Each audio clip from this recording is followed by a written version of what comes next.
Eu vou bater um papo com o professor doutor Nilson Euclides, cientista político, já velho conhecido dos nossos amigos do Gazeta Entrevista.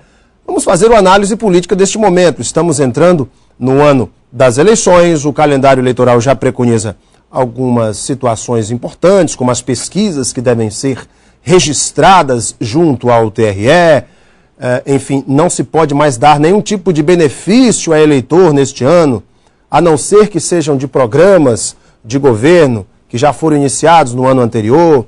Mas nós vamos falar também sobre a questão que envolve as alianças partidárias, as alianças da oposição, os problemas que enfrentam os partidos que querem ganhar a Prefeitura de Rio Branco, o que eles devem apresentar à população, como é que está esse jogo, pré-candidato para cá, pré-candidato para lá, como é que ele avalia a situação da frente e também da oposição. Professor Nilson Euclides, muito boa noite. Boa noite, Alain. Tudo bem? Tudo bem. Professor, como o senhor é um homem muito bem inteirado de todos os assuntos, e eu tenho a honra de tê-lo como um dos ilustres telespectadores do Gazeta Entrevista, quero começar perguntando ao senhor que avaliação o senhor faz deste momento político, porque passam os pretensos postulantes à Prefeitura de Rio Branco. Rio Branco enfrenta um momento de muita chuva, obras estão sendo tocadas em vários pontos da cidade, mas há o problema da dengue, alguns problemas estruturais importantes. E aí, tanto a Frente Popular quanto a oposição têm seu discurso para resolver os problemas da cidade, principalmente o da água. E aí, professor, que avaliação o senhor faz deste momento político da capital? Bom, primeiro que é interessante porque nós estamos entrando num ano eleitoral, então isso por si só já é uma coisa singular, interessante, mas eu acho que o dado mais significativo nesse momento é que, diante dos discursos que a gente está ouvindo, tanto por parte dos aliados do governo como da oposição, é que se verifica aquilo que a gente vem há algum tempo já identificando no espectro político partidário do Estado do Acre, que é exatamente esse enfraquecimento da unidade da Frente Popular, né, que teve nas últimas 3, 4 eleições, uma unidade significativa, né, se tornou uma força política hegemônica, mas que nos últimos anos vem perdendo força. E eu acho que essas fissuras que estão ocorrendo dentro dessa grande frente, né, a Frente Popular do Acre, é fruto exatamente desse enfraquecimento. Eu acho que as lideranças, somente as lideranças petistas que comandam a Frente Popular do Acre, elas estão passando por um momento ainda não experimentado por elas, que é de enfraquecimento. Estão tendo essas lideranças a que o senhor se refere, da Frente Popular, as lideranças petistas, estão tomando as medidas corretas diante dos incêndios que estão aí tomando conta da Frente Popular? O PP já se rebelou, já saiu, o PV também, Henrique Afonso fez declarações em Cruzeiro do Sul, que é candidato dentro ou fora da Frente Popular, que não há democracia na Frente Popular, enfim. Os líderes do PT estão tomando as medidas corretas? É complicado você como analista, eu como cientista político, fazer, digamos, dizer quem está certo e quem está errado, né? Isso nos levaria a um discurso que é de julgamento de valor. Eu não gosto de fazer isso, acho que isso não é interessante. Mesmo porque, enquanto analista, cientista político, a gente vê a política de uma forma diferente. Diferente daquela política interna partidária. Então nós, por exemplo, como não participamos das reuniões, não somos militantes, não somos do quadro dos partidos que compõem a frente, é muito complicado você dizer que certa liderança acertou ou errou. O que eu posso fazer é uma avaliação no seguinte sentido. Quando você tem uma liderança enfraquecida dentro de uma grande frente como foi a Frente Popular do Acre, esses problemas são naturais ocorrerem, né? Porque as pessoas que até determinado momento seguiam a orientação desse grupo que era hegemônico, a partir do momento que começam a perceber que há um espaço para crescimento dessas pessoas mesmo, dessas outras lideranças que estão surgindo, elas passam então a querer ocupar um espaço maior dentro do partido. A forma como você conduz isso, seria sempre interessante que essas lideranças ouvissem mais. Eu acho que o que está faltando na Frente Popular é que as pessoas que lideraram o processo político na frente até então, ainda não perceberam que as coisas mudaram, né? E que esse poder, essa dominação que elas tinham até alguns anos atrás, já não é o mesmo. E se não é o mesmo, é preciso você mudar de perspectiva, é preciso ouvir um pouco mais, ir às bases, consultar, para identificar quais são os verdadeiros problemas que estão levando à frente, por exemplo, menos de um ano antes das eleições, está discutindo se tem candidato do PT, se é do PCdoB, Cruzeiro do Sul já dizendo que tem candidatura própria. Quer dizer, esse é um quadro que é muito, digamos, é muito consequência, né, é efeito desse enfraquecimento. A oposição já tem seus candidatos, enfim, desde o final da eleição passada. Tião Bocalon já tinha dito que seria pré-candidato à Prefeitura de Rio Branco. O PMDB já tem o seu pré-candidato, que é Fernando Melo, mas o PT ainda titubeia entre Marcos Alexandre, do Deracre, e ontem mesmo eu entrevistei aqui o presidente da Executiva Regional do PT, Léo Brito, falamos sobre isso, e também existe aí o nome posto da deputada federal Perpétua Almeida. Essa demora do PT e da Frente Popular se definirem é prejudicial? Não tenha dúvida que é. A gente imagina, por exemplo, o PT, alguns anos atrás, não teria essa mesma dificuldade de estar apresentando para a população de Rio Branco o seu candidato, né? Hoje, as coisas mudaram e o PT tem. A gente já, inclusive, tem os programas que a gente discutiu isso aqui, a gente fez avaliações e tal. Eu acho que o que está acontecendo, por exemplo, eu assisti a entrevista do Léo, é interessante como você vê como, por exemplo, o presidente da estadual, né, do PT, como falta segurança nas suas declarações. Como essas pessoas que hoje ocupam cargos dentro da estrutura burocrática do partido não detêm autoridade política para fazer um posicionamento, né? Ficam muito que num discurso que não leva a lugar nenhum, porque é o tempo inteiro repetindo a mesma frase de que não tem candidato, porque a frente está isso, e a gente que está acompanhando o processo sabe muito bem que existem problemas sérios para você ter, na verdade, um candidato que se apresente como candidato da Frente Popular. Afinal de contas, a Frente Popular, se ganhar a eleição em outubro, ela vai para o terceiro mandato como prefeitura da capital. E então o que seria melhor para a Frente Popular, professor Nilson Euclides, do alto de sua experiência como analista político? Lançar uma pré-candidata não petista, no caso, a comunista deputada federal Perpétua Almeida, que já vem de outras eleições, já tem uma experiência política maior e tem a memória eleitoral muito importante, ou apostar num nome novo, como é o Marcos Alexandre, olhando para trás e vendo como foi o caso do Binho Marques, o vice-governador, o secretário de Educação, se tornou governador. São cenários diferentes, mas qual é a melhor aposta para a Frente Popular? Qual é a melhor escolha? Bom, a melhor escolha depende de quem está comandando o processo. Eu vou avaliar, a avaliação que eu faço de quem está comandando. Eu escrevi um artigo para a revista da Federação, que deve sair no próximo número, exatamente discutindo, apresentando bem curto artigo, sobre essa questão, um técnico ou um político. O discurso da Frente Popular, das lideranças que apostam na candidatura do Marcos Alexandre, era no seguinte sentido, que ele é um técnico com profundo conhecimento, responsável por obras de envergadura dentro do Estado. Uma cara nova, jovem. E esse lado técnico estaria pesando para a indicação dele. Por outro lado, você tem a candidata Perpétua, que é um quadro político, né? Uma pessoa que tem uma liderança política. Tem carisma. Teve uma votação expressiva para deputada federal, segundo mandato. Quer dizer, você tem dois perfis diferentes. Qual que é o melhor, o político ou o técnico? Eu fiz exatamente essa pergunta. Olha, nem o técnico, o político deve conduzir o processo político. Essa ideia de que um técnico será melhor administrador é equivocada do meu ponto, da análise que eu faço. Mas o presidente Lula é um exemplo claro disso. Não, e é equivocada por quê? Porque um prefeito, ele não vai fazer obra, ele não vai, a menos que as lideranças do PT e da frente estejam querendo indicar um fazedor de obra para a capital e o governo do Estado fica atrás dando o suporte político. Por isso que eu estou te dizendo, depende do posicionamento. Agora, do ponto de vista da política partidária, da democracia, é sempre interessante que políticos liderem o processo político. Políticos com conhecimento técnico também, mas, além de conhecimento técnico, com equipes capacitadas para tocar o seu projeto.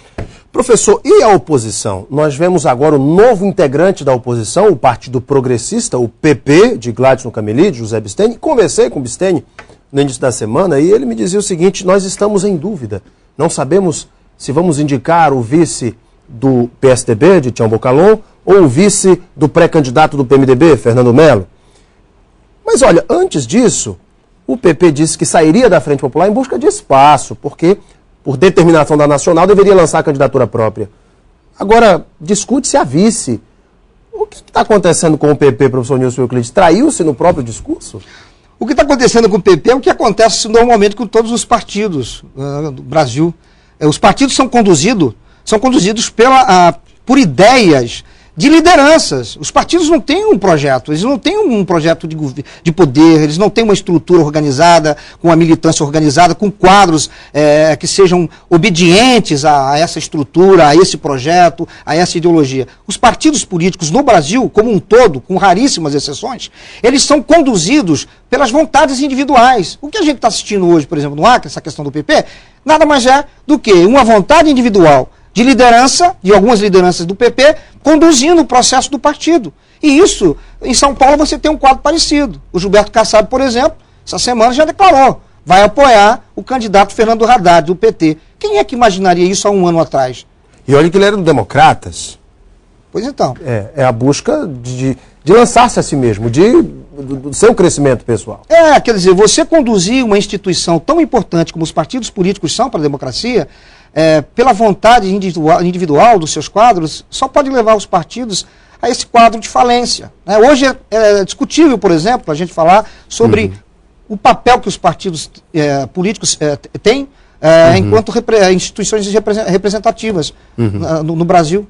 Porque eles perderam tanto essa natureza representativa e são, na verdade, hoje instituições que são comandadas por famílias, por grupos que têm interesses que vão muito, quer dizer, que estão muito distantes dos interesses reais da política levada a sério, né, com ética, com responsabilidade. Por outro lado, professor, nós vemos na oposição uma certa falta de diálogo, uma certa falta de unidade, haja vista já os imbróglios capitaneados por João Correia no final do ano passado.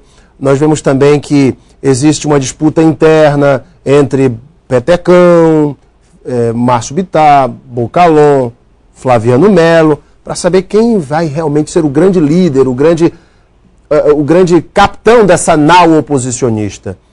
O que a oposição deve fazer para conquistar a confiança do eleitor? O que está acontecendo no quadro da oposição eu avalio da seguinte forma. Quando eu disse para você no começo da entrevista que nós estamos passando por um momento de enfraquecimento das lideranças, o que está acontecendo então?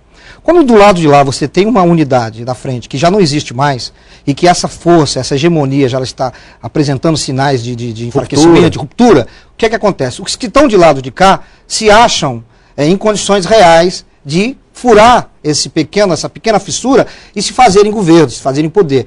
Então o que acontece? Todos acham que podem. Se você tivesse do lado de lá uma unidade, né, como foi há 3, 4 eleições atrás, da frente, com certeza a oposição estaria mais coesa.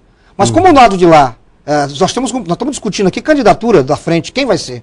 Perpétua, Marcos Alexandre é um bom candidato.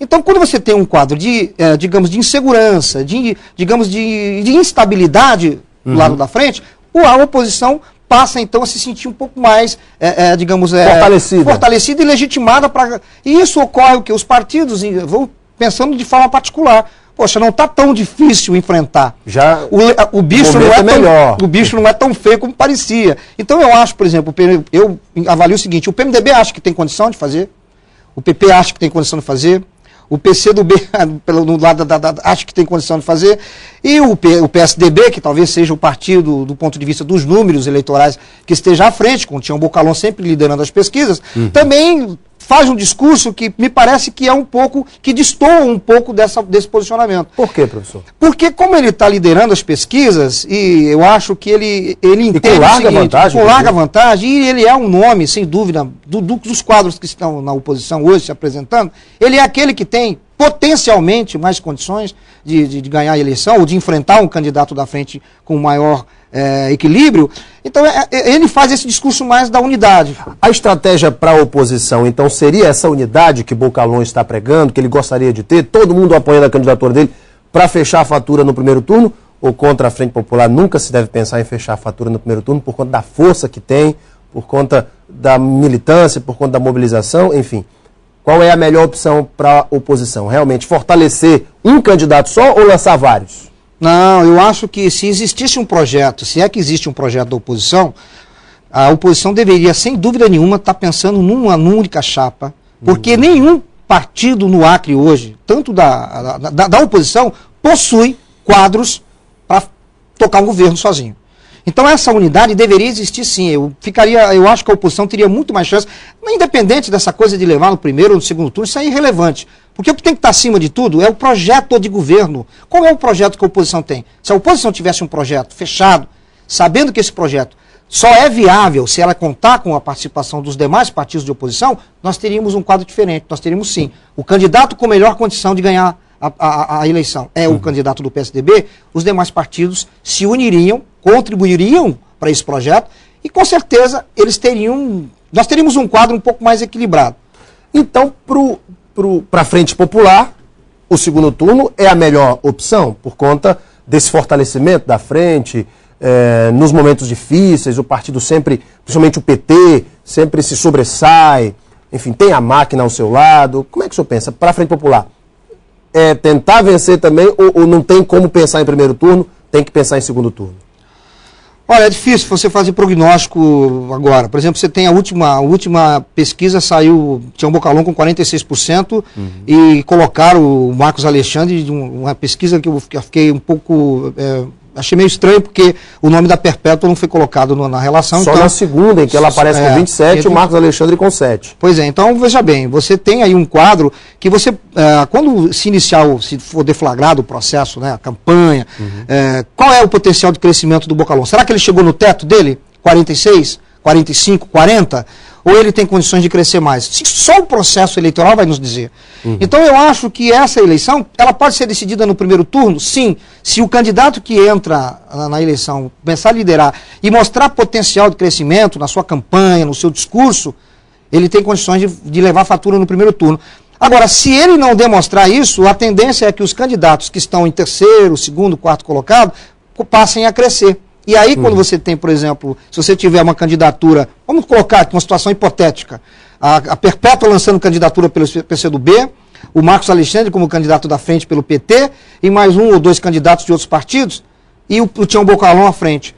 Qualquer um desses que estão no segundo para quarto podem chegar ao segundo turno se o Tião Bocalon não demonstrar força suficiente para levar, quer dizer, ultrapassar esse teto de 45%, 50%. Gente, é tudo prognóstico, obviamente, mas claro, a análise política é importante neste momento, porque é a partir das análises políticas que alguns partidos, inclusive, tomam algumas decisões importantes.